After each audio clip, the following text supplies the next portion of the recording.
Mga kapuso, isang linggo na nga lamang po. This same day next week, election na. Kaya po dapat, tama, hindi lang yung mga pagpili natin ng mga iboboto, kundi yung mismong proseso ng ating pagboto.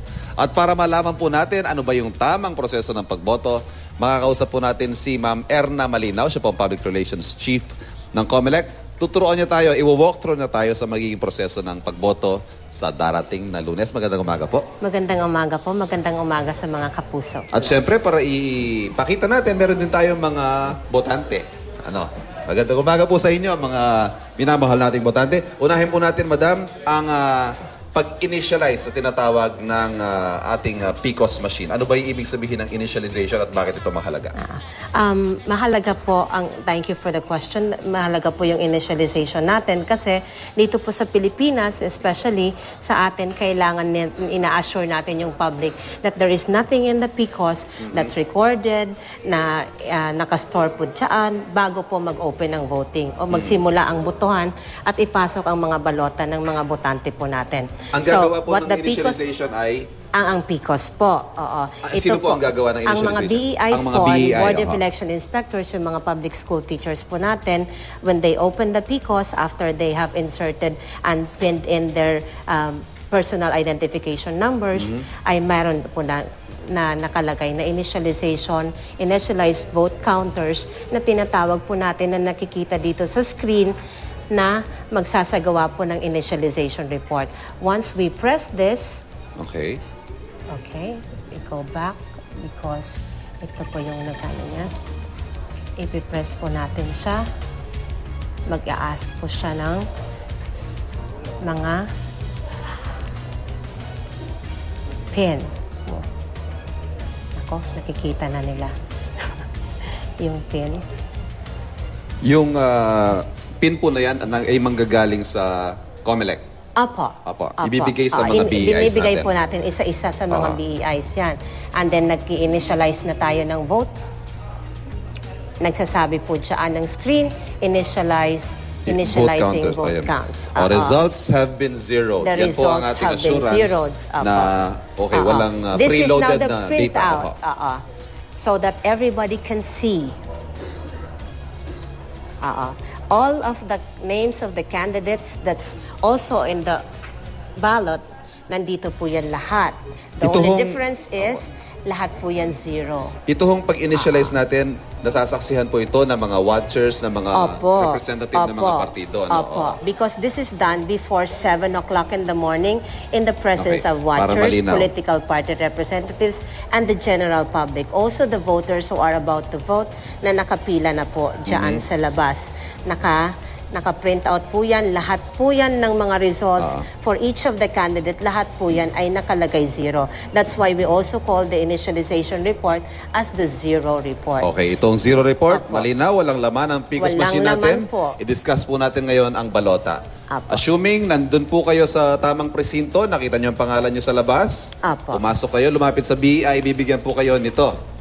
Lalo na sa mga first-time voters, pakinggan niyo po ito. Ito ang ating balota. Yes, this is just a sample ballot for the information of everybody because we do not release the official ballot until election day. 1:1 po ang ating balota. 1:1 po. One ballot per voter. This is a sample ballot.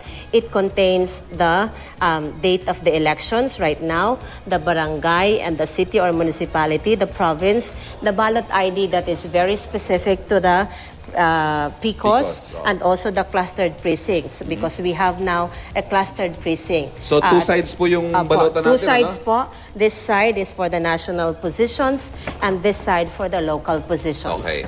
National, ibig sabihin mga senador natin, sa mga local naman, kongresista, governor, mayor, konsehal. Okay. Yung congressman po is a local candidate. Okay, ano ho yung tamang pag-shade? Kailangan po ba nila magdala ng ballpen? Ay, hindi na po. On election day, once you have established, the BI has established your identity, okay na po kayo, bibigyan po kayo nila ng ito, yung special marker that we will give you on election day, this official ballot, and also the ballot secrecy folder. And then you will proceed to the designated voting area po, doon po sa inside. Ayan, meron na ho sila, yung mga botante ho natin, meron na silang mga balota, ballot secrecy folder, marking pen. Paano po yung tamang pag-shade? Ang tamang pag-shade po, tama po yung nakalagay ninyo dito. Ito po, ang full shading of the oval po, ang ini-encourage po natin. You do not place a check, you do not place an X, you do not place a dot, you do not place a line on the oval. You shade it fully para po makakount po ng PCOS ng maayos ang mga boto natin. Remember that the PCOS is a digital, an optical scan machine. So it takes a digital image of your ballot, both sides at once you enter or feed your ballot Ma'am Ernay, inside mahalagang the tanong. PCOS. Paano ho binigyan ang botante natin ng isang pre-shaded na balota? Ano ang gagawin niya? Hindi po yan. Irereklamo po yan niya at ipabigay alam niya sa BEI because the BEI is duty-bound by law to present a clean and blank ballot sa voter po natin. Okay, so maliwanag po yun. Huwag kayong tatanggap ng balota na meron ng marka. Kahit anong marka. At wag din yung hayaan may sumisilip habang kayo bumoboto. Kaya kayo may ballot secrecy folder. Yes, tama po yun. Kasi also another reminder, although you are allowed a cell phone inside the precinct, kasi wala naman po kami mga package counters dito sa labas, you are not allowed to use your cell phones inside the precinct, especially po para mag-picture ng inyong balota. Kahit blanco pa yan, kahit naka-shade na, o kahit tapos na. Dali lang po, madam. Tapos na siyang bumoto ang ating... ayan po, tapos na si ma'am. Ma'am, yung overvote and undervote. Halimbawa, isa lang ang dapat natin iboto for mayor. Bumoto tayo ng dalawa. Halimbawa, ito po kasi ang pinaka-common, ang nag-overvote po doon sa senador. Kasi 12 po siya, minsan nakikarried away po yung mga botante natin. Sumusobra po yung boto nila.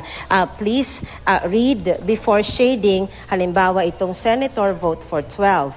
If you vote for more than 12, 13, 14, 15, ang PCOS po ay magka-count po ng 0 because you have overvoted for this particular position.